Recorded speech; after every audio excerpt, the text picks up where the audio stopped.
Yes, nkulamusizaako nate. Mukwano gwange yonna gy'osinza obba ng'otuwuliriza kutegeeza nti okola ky'amaanyi nnyo okubeera ku mayingo gano aga UG Update TV. Weebale kwekuumirako. Ennaku eziyise emabega nakuleetera information. Nakusakira amawulire nga galaga eri ekiva mu Democratic Republic of Congo ng'abayeekera bano aba M23 bagezezzaako okuba nga bawithdrawinga amagye gaabwe okuva mu Walikale. Akatundu akaali keesuddeko ne Kisaagani abayeekera ke baali bawambye. Naye kati bwe njogerera ceasefire za breaking down. Tetumanyi kyawaliriza bayeekera bano kubeera nga baddamu ate okuwamba akabuga ke babadde balekulidde. Ngenda kubanga nga kuwa n'ensonga ze baleese ku mmeeza lwaki bazzeemu okuwamba ne babreakinga ceasefire. Oli ku UG Update TV ng'otannakuba ng'otweyungako, kirira wansi waliwo ekigambo subscribe kikooneko obeere ng'otweyungako. Twerabirako na mukadde kuleetera notification message buli wabeerawo information. Abali emitala w'amayanja mu diaspora abali e Dubai, Saudi, Qatar, nammwe abali ku muliraano Kenya mbalamusizaako nnyo wamu ne mu South Africa mukola ky'amaanyi okwekuumira ku mayingo gano. Oluvannyuma lw'abayeekera ba M23 okulangirira nti nno akabuga Walukale bakalekulidde era nga bagamba tebagenda kweyongerayo mu maaso na kuwamba Kisangani nga gavumenti ya Democratic Republic of Congo yali erowooza. Era ne bano ne bagamba nti no ffe tunoonya mirembe, ffe tunoonya ntalo, tetuli mu kuggulawo ntalo mu ggwanga lya Democratic Republic of Congo, wazira tunoonya mirembe. Era ne bagamba nti no tuwithdrawinze olw'ensonga twagala okussaamu ekitiibwa dialogues ezigenda mu maaso n'okukolebwa, peaceful talks ezigenda mu maaso n'okunegotiatingibwa wakati w'eggwanga erya Democratic Republic of Congo ssaako n'amawanga amalala.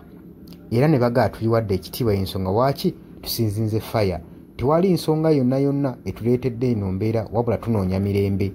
Wabula mu kulangirira akabuga ako okukavaamu twalabako eggwanga erya Uganda nga liyita mu Chief of Defence Force waalyo General Muhoozi Kainerugaba ng'agamba nti abayeekera ba M23 nga bwe baalemereddwa ne basizinga fire ne bagaana okuwamba akabuga Kisaagani, ffe aba UPDF tugenda kawamba kubanga tetulaba nsonga waaki bakaleseewo. Kirabika bafunyeemu empisi naye ffe tugenda kawamba. Kakati abayeekera olunaku olwaleero amawulire agavayo galaga nti nno bazzeemu okuwamba akabuga Walukale. Lwaki? Twogeddeko n'omwogezi w'abayeekera bano spokesman Lawrence Kanyuka agamba nti nno Democratic Republic of Congo government yagaanye okussa ekitiibwa mu nkola gye twabadde tusizzaawo wakati mu diplomatic talks oba mu nteeseganya ez'emirembe we twawithdrawinga amagye gaffe gajja mu Walukale. Ate tulaba gavumenti ya Democratic Republic of Congo ekyaleseemu tanks zaayo ne drones zigenda zirawuna. Era bagamba bazzeemu okuwamba akabuga kano lwa nsonga emu nti amagye g'eggwanga erya Democratic Republic of Congo gacunya abantu abali mu kitundu ekyo. Era y'ensonga lwaki bazzeemu kawamba ate nga bo banoonya bantu baabwe babeere mirembe. Bagamba okugaana okussa endagaano mu nkola ya ceasefire ate eno tuli mu peaceful talks ate y'eggwanga erya Democratic Republic of Congo ne ligaana okuggyamu tanks zaalyo ne drones mu kabuga ako. Y'ensonga lwaki twasazeewo tuddemu tukawambe tukeddize. Jjukira nti nno pulezidenti wa Angola, eggwanga erya Angola lyo lyaggyemu enta oluvannyuma lw'okubanga peaceful talks negotiation zaagaana buli ezikolebwa zikansolingibwa. Abayeekera bano tebakiika, tebalabikako. Oba okitegeera ggwe mukwano gwange, saako ne Kisekedi yennyini talabikako mu nteeseganya zino. Kati kiwaliriza Angola nga ye mediator abadde omukubiriza wa peaceful talks okubanga akijjamu enta n'abagamba mufuneyo mediator omulala. Era tulabanga ennaku z'omwezi 24 olunaku olw'eggulo baataddewo samiti eyatuuziddwa nga chairman waayo yabadde William Ruto, pulezidenti w'eggwanga erya Kenya, balabe basale entoto engeri gye bagenda dissolvingamu conflicts eziri mu ggwanga erya Democratic Republic of Congo. Newankubadde meeting eno yabadde virtually, yalabiddwako ku mutimbagano gwokka gwokka, tebaamiitinze nga physically kufuna meeting gwe mukwano gwange ali yampuliriza.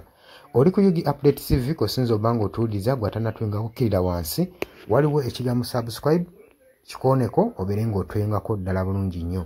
Jjukira ne dialogues ezaakolebwa summit eyatuuzibwa mu Dar es Salaam teyavaamu wadde kalungi. Kale ekireetedde amawanga gano okukoowa okuba nga bamiitinga. Golowooza otya ku nsonga eno? Yes, oli ku Yugi Update TV kosinzira okuba ng'otuuliza gwe mukwano gwange yenna ali eyo. Gwe nagambye agala otweyungako, agala okweyunga ku channel eno, kirira wansi waliwo ekigambo subscribe kikooneko okoonene mukadde. Temwerabirako na mukadde kubanga akadde ako mukwano gwange gakuyambako nnyo okuleetera notification message bwe waba nga waliwo information yonna gye tutaddeko. Ate buli wo subscribing obeera otufollowinze, kitegeeza buli kimu kye tunaateekako ojja kuba ng'okifuna gwe mukwano gwange. Leka okipingwe ng'oli updated ku buli kimu ekigenda mu maaso mu ggwanga gwali eyampuliriza. Abali mu Qatar, Oman, Dubai, Saudi Arabia, abali e Dubai, abali mu US, abali mu UK, abali Canada, abali mu South Africa, nammwe abali mu Rwanda, Kenya, nalekaani menyani, nammwe abali mu Asia batumiddeko nnyo mwe bali kwekuumira ku Yugi Update TV. Mwe mubeezezzaawo amayengo gano aga Yugi Update TV. Mikwano gyange sola beebaza kinnoomu wabula nsazeewo nkozese lino eddoboozi ery'ewamu nsobole okubeebaza. Mwebale kuyimirizaawo channel eno, mwebale mwabajja naddala mwabajja mu comment section ne mukomentinga ne muteekako endowooza yammwe ne mutangaaza bannayuganda ku ki ekiteekeddwa ekituufu okukolebwa gwe okusinziira ku ndowooza yo. So muna batajjangako mu comment section, mbakubiriza okujja mu comment section muteekeko ebirowoozo byammwe, mutangaaze eggwanga ku biki byaba bagenze mu bukyamu ne bikolebwa mu bukyamu eri bannayuganda. Dani ku Airlines e Kenya nawe nkutumiddeko ennyo, naye jjangu mu comment section oteese, toteekako buteesi linnya lyo. Mujje mu comment section mmwe abasharinga, abalikinga nammwe abasubscribinga mwe muyimirizaawo amayengo ga channel eno. Eyo ennamba y'essimu gye mbateereddaawo eya nooti 726 nooti emu 67994. Eyo ennamba ya WhatsApp eri mu kimyufu. Ye nnamba gy'ogenda oyita kuba gy'osobola okuyitako gwe mukwano gwange ayagala okulanga wamu naffe. Gw'alina bizinensi yo ng'ogyagala tugikulangire nga wandyetaaze ogikulangira. Eyo ennamba gy'oba oyitako ku WhatsApp osobole okuba nga naye bizinensi yo gikuba abantu tugikulangire gwe mukwano gwange ali eyo ampuliriza. Ne ngenda mu maaso n'okulabula abantu ku biki ebigenda mu maaso mu ggwanga naddala ng'akalulu kano aka 2026 katuukuse kengedde. Kati buli muntu alina kubeera vigilant, olina kubeera bulindaala oleme kutunda mwoyo gwo mukwano gwange. Waliwo abatunda emyoyo gyabwe olw'M1,1500 sukaali. Gwe beera ng'omanyi akaseera we kanaatuuka akakuba ballot paper, beera nga manyi omuntu ng'omanyi omuntu ogw'ogenda okuwa, gw'ogenda ottiikinga, gwe gw'olaba asobola okukulaakulanya ekitundu kyo constituency yo, gw'olaba agenda otwala eggwanga mu maaso. Bannange tusibwa nnyo akatambaala mu mutwe mu biseera nga bino. Newankubadde obwavu babubalumizza mutya, totunda mwoyo gwo ku lw'akantu katono, wabula saasira ku ggwanga lyo, osaasire ne ku zadde lyo, osaasire ne ku future weenaabeera. Lowooza ku by'emu maaso. Weewaawo abamu muyinza okulowooza ng'ebyatabakwatako nga tebikwatako, naye ensobi yonna yonna ekolebwa eiza relative wo, sengaawo, maamawo, kojjaawo, biyinza otutuuka ng'ekyo ekizibu gwe kyetooloddeko, ate olaba ebikwatirako biyinza otutuuka esa ne byetooloola ne bifundikira nga bikkutteko gwe mukwano gwange ali eyo. So kyenva nkubiriza baganda bange mwenna abali ku Yugi Update TV ogenda maaso n'okusharinga information eno. Baganda baffe beebeereremu ate era baleme kutunda mwoyo gwa ggwanga, babeere nga batambulira ku mazima, nga bayimirira ku mazima, nga bayimirirawo ku lw'eggwanga lyaffe erijja mu maaso, ku lwa future y'abantu baffe n'eggwanga lyaffe mu maaso, kubanga buli muntu ekigenda mu maaso kati akiraba.